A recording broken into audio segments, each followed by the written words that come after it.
যেই মুভিটার জন্য এতদিন ধরে আমরা অধীর অপেক্ষায় ছিলাম, তো অবশেষে সেই মুভিটা রিলিজ করেছে। তো হ্যালো ফ্রেন্ডস, মুভি উইথ আড্ডাতে আপনাদের সকলকে স্বাগত। আশা করছি আপনারা সকলে ভালো আছেন।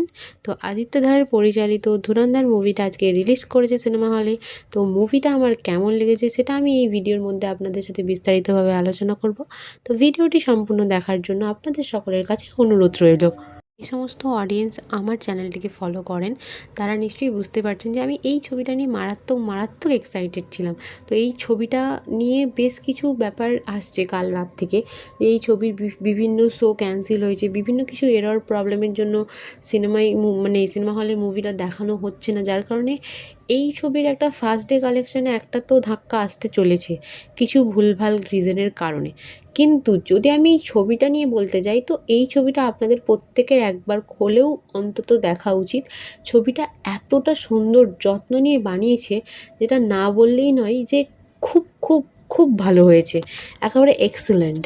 আর এই ছবিটা থেকে একটা বিশেষ এক্সপেকটেশন ছিল রণবীর সিংয়ের পক্ষ থেকে। তো সেই প্রত্যেকটা এক্সপেকটেশন এই মুভিটা পূরণ করতে পেরেছে, কারণ এই মুভিটা এতটাই ভালো হয়েছে। তো আমি বলবো স্পাই ইন্ডাস্ট্রির দেখা উচিত যে এই মুভিটাকে যেভাবে একটা তথ্য সংগ্রহ করে বানানো হয়েছে, স্পাই ফিল্ম ইন্ডাস্ট্রির দেখা উচিত যে কীভাবে একটা মুভি তৈরি করতে হয়। কারণ তারা এখন যে হারে ধ্যারাচ্ছে, তার থেকে এটা যথেষ্ট যথেষ্ট বেটার একটা মুভি।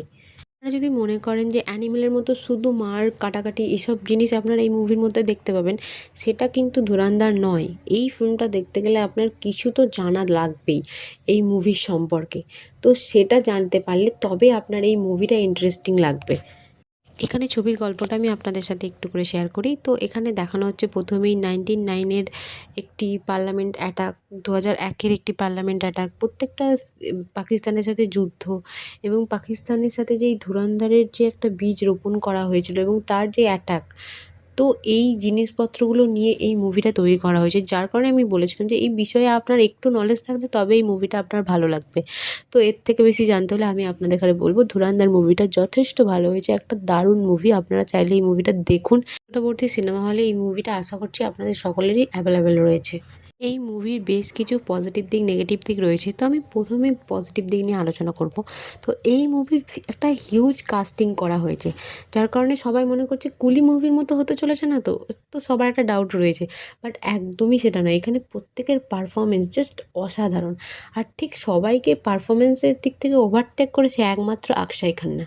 তার যে ডায়লগ ডেলিভারি, তার যে ভাইব, সেটা একটা দারুণ লেভেলেরই নিয়ে গেছে। এই মুভির মধ্যে রণবীর সিংয়ের যে এনার্জি, যে ডেডিকেশন, যে পারফরমেন্সে দেখিয়েছে, সত্যি তার এটা একটা কামব্যাক মুভি তো ডেফিনেটলি বলতে পারেন। ছবির সেকেন্ড নেগেটিভ দিক হচ্ছে এই ছবির প্রত্যেকটা রিসার্চ। তারা প্রত্যেকটা প্লটকে এত সুন্দরভাবে ডিজাইন করেছে এবং প্রত্যেকটা প্লটে এত ভালো ভালো তথ্য নিয়ে একটা জিনিসটাকে দেখিয়েছে, সেটা সত্যি দেখতেও ভালো লাগছিলো। মুভির আর একটা পজিটিভ দিক হলো এখানে যে অ্যাকশন সেট পিসগুলো দেখিয়েছে, সেটা সত্যি ওয়েল কোরিওগ্রাফ যাকে বলে। এত সুন্দরভাবে কোরিওগ্রাফ করেছে, এত ভালো, জাস্ট দেখতে অসাধারণ লাগছে। আর এই ছবির মধ্যে আর একটা জিনিস যেটা আমার খুব ভালো লেগেছে, এখানে পুরোনো যুগের অনেক গানকে তারা ব্যবহার করেছে, তাই জন্যই হয়তো তারা সারেগামার সাথে কোলাবোরেশন করেছিল।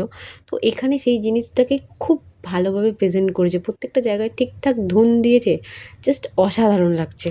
এই মুভির নেগেটিভ দিক নিয়ে যদি আমি কথা বলতে যাই, প্রথমেই যেটা বলবো যে এই মুভির ফার্স্ট হাফটা সেকেন্ড হাফটা সবটাই বেশ ভালো, বাট আপনার এই মুভিটা একটা জিনিস হবে, সেটা হলো আপনার ধৈর্যের পরীক্ষা নেবে।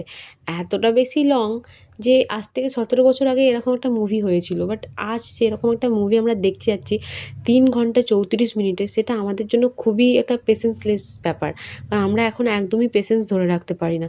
তো সেটা আপনাকে একটু বোরিং ফিল করাতে পারে। এছাড়া আমার এই মুভির মধ্যে কোনো কিচ্ছু নেগেটিভ লাগেনি, কারণ আমি এই মুভিটা দেখে খুব বেশি ইমপ্রেসড হয়েছি।